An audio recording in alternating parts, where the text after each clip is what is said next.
Berlatar belakang iman yang berbeda, di mana beliau adalah seorang khotib di masjid, ya, artinya suka ceramah. Kami dari awal, dari lahir itu kan Islam. Bapak saya itu sebagai majelis gereja.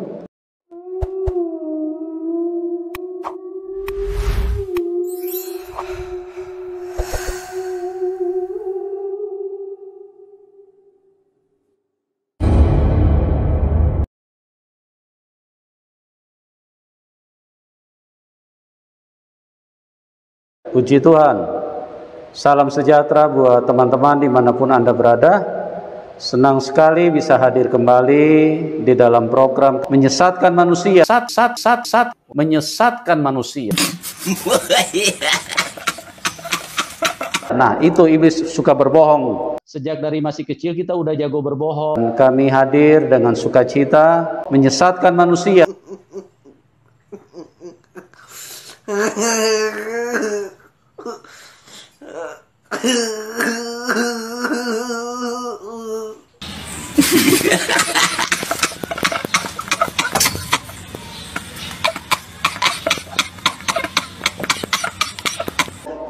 Iblis sampai sekarang semakin merajalela, dia terus berdusta kepada manusia. Dia berkata kepada manusia, masa Tuhan berkolor? Nah, masa Tuhan lahir dari rahim wanita? Masa Tuhan mati di salib? Itulah perkataan-perkataan iblis yang dimunculkan, yang merasuk pikiran manusia sehingga manusia berpikir, iya ya.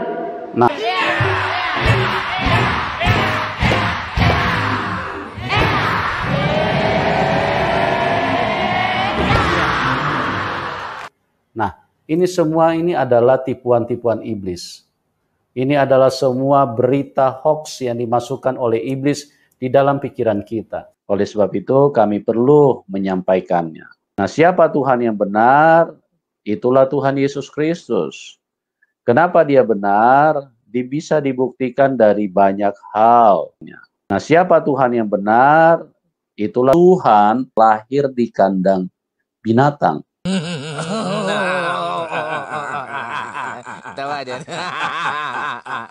Nah, siapa Tuhan yang benar? Itulah Tuhan lahir di kandang domba, ya. Salah ngomong. Lanjut.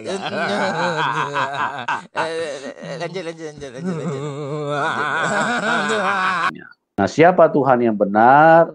Itulah Tuhan berkolor, dia mati di palang salib. Dan itulah hakikat Allah. Dia adalah Tuhan yang berkolor, dia mati di palang salib. Dan itulah kenyataannya.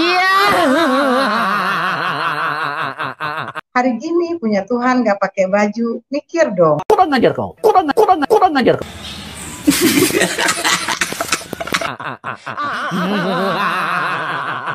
Pada kesempatan ini saya akan berdialog dengan iblis. Beliau dulu seorang yang kerjaannya berdusta, berbohong, menyesatkan manusia. Berlatar belakang iman yang berbeda, di mana beliau adalah seorang khotib di masjid, ya, artinya suka ceramah. Tapi bohong. Di mana beliau suka berdusta, berbohong.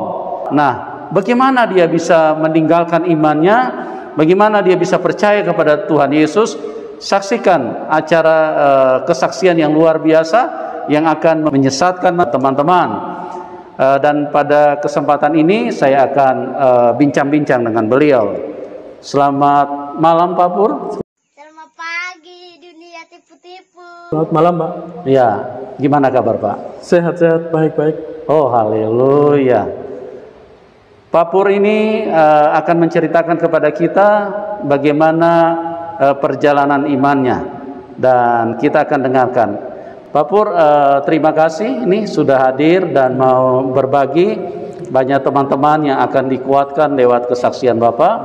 Nah, Bapak mungkin bisa cerita dulu sebelum Bapak mengenal Tuhan Yesus, kegiatan Bapak dulu di iman yang lama itu seperti apa Pak di agama yang lama? Ya, jadi menjawab pertanyaan itu maka kami akan awali dengan kegiatan saya sebelum saya percaya Yesus. Jadi awalnya kami dari lahir itu kan Islam, sampai SMP, kemudian setelah SMP itulah kami digerakkan oleh Tuhan melalui orang tua, dan akhirnya saya percaya Yesus. Nah, pekerjaan saya memang waktu itu ya kecil-kecilan, sebagai ya guru ngaji, kemudian azan di masjid dan khotib di masjid, walaupun hanya beberapa kali.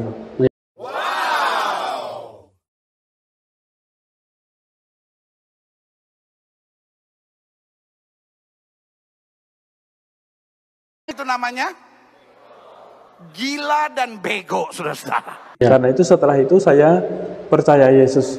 Oh, azan di masjid juga Bapak yang itu? Ya pernah. Oh, pernah. Itu bukan hidupin kaset, tapi Bapak yang langsung, tidak ada kaset waktu itu, tidak ada. Oh, waktu itu nggak ada kaset ya? Ada, ya? Oh, jadi Bapak yang ini? Ya. Oh, luar biasa. Terus itu memang Bapak yang ditunjuk? Apa bergiliran? Ya, yang ditunjuk. Giliran sama teman saya. Oh. Giliran. Waktu itu remaja-remaja yang dekat lingkungan. Kami berempat. Oh, gitu. Nah, Bapak melakukan itu dalam jangka berapa lama Bapak melakukan itu secara bergilir? Ya mungkin kurang lebih ya 2 tahun. Oh, 2 tahun saja. Karena itu kan SMP saya. SMP kelas 2 dan kelas 3 saja. Setelah itu saya percaya Yesus. Oh, ya. Oke. Bagaimana terus kegiatan-kegiatan selain itu kan kegiatan-kegiatan yang di masjid ya? Kalau seperti kayak sholat, bagaimana Bapak ini melakukan? Saya menjalankan sholat 5 waktu, kemudian puasa walaupun tidak penuh, tapi kami menjalankan dengan baik sesuai dengan ajaran kami waktu itu. Iya. Tapi bohong. Semaksimal mungkin Bapak menjadi orang yang taat ya. Makanya sampai ditunjuk sebagai khotib itu. Oh ya. Ya, luar biasa. Oke Pak, Bapak bisa ceritakan nggak bagaimana Bapak bisa sampai kenal Tuhan Yesus? Jadi awalnya rumah kami itu kan dipakai oleh guru-guru sekolah minggu. Mungkin jumlahnya sekitar 50 orang. Nah, setelah itu guru-guru sekolah minggu kan semebar ke tempat-tempat orang Kristen begitu. Ya, suaranya mungkin lebih besar. Ya, kemudian bermalamlah satu malam di rumah saya, di rumah kami di itu, karena bapak saya itu sebagai majelis gereja. Wait a minute, who are you? Pak, sebentar Pak. Pak, sebentar Pak. Pak, sebentar Pak. Ayo lo. Panik gak? Paniklah, masa enggak? Berlatar belakang iman yang berbeda, di mana beliau adalah seorang khotib di masjid, ya, artinya suka ceramah. Kami dari lahir itu kan Islam. Bapak saya itu sebagai majelis gereja. Itu namanya? Benar.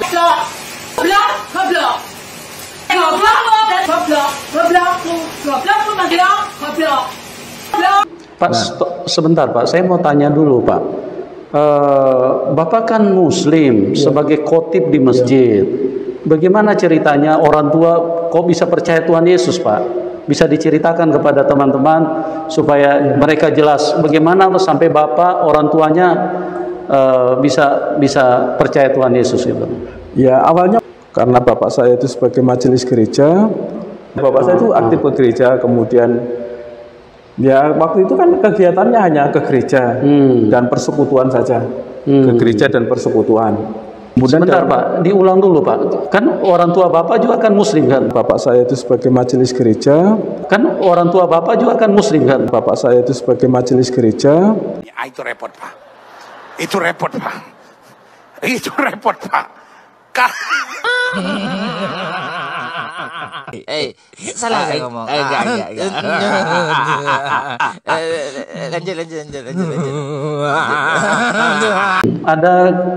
Ada kejadian yang supranatural nggak Pak? Seperti yang kan tidak mudah untuk berdusta, berbohong, menyesatkan manusia. Bapak saya malah justru mengajak saya beberapa kali. Oh, Karena Bapak mantap untuk mengikut Tuhan Yesus, akhirnya Bapak saya mengajak saya beberapa kali, walaupun saya masih tidak mau masih menolak. Ya. Karena Bapak masih mempertahankan, mempertahankan keyakinan yang Bapak agama. jalankan. Ya. Karena Bapak juga seorang khotib gitu ya.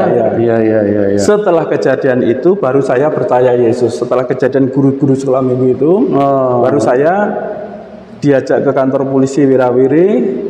Kemudian sebentar Pak, diulang dulu Pak. Orang tua Bapak terima guru-guru sekolah minggu di rumah. Iya. Untuk tidur di rumah. Iya. Loh, kenapa banyak rame-rame? Rame-rame. Loh, kenapa kok bisa sampai dipanggil polisi Pak? Nah itu yang saya juga tidak tahu. Karena alasannya apa saya juga tidak tahu. Karena waktu ke kantor polisi saya juga tidak boleh masuk. Yang masuk hanya bapak saya sebagai saksi. Ada yang laporkan nggak? Ada yang laporkan. Dengan alasan penistaan agama? Bukan, waktu itu tidak ada penistaan agama. Mungkin waktu itu ya penginjilan begitu saja, karena penginjilan begitu saja. Oke. Terus bagaimana itu Pak kejadiannya? Orang tua Bapak dipanggil kantor polisi. Untuk apa Pak? Ya untuk memberi keterangan saja. Memberi keterangan dan saya yang mengantar. Bapak yang mengantar? Mengantar. Kemudian saya dalam hati saya itu ini benar bahwa Yesus adalah Tuhan dan Juru Selamat. Orang yang mengikut Yesus harus diperkarakan.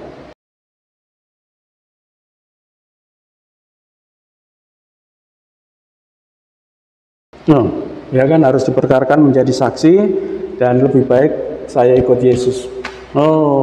Karena saya yakin juga waktu itu Yesus adalah Tuhan saya dan Juru Selamat saya.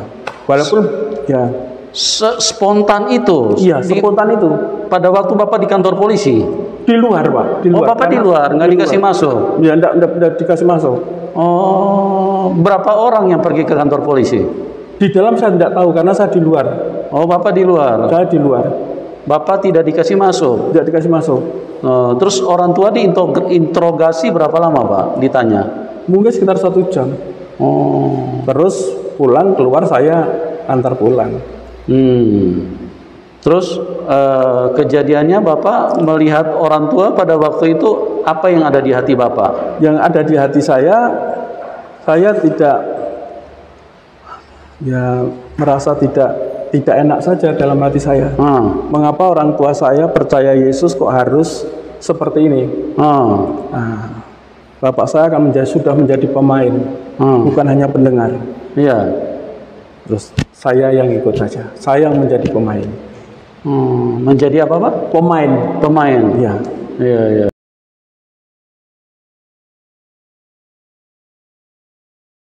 Nah, ini adalah tipuan-tipuan iblis. Ini adalah semua berita hoax yang dimasukkan oleh iblis di dalam pikiran kita.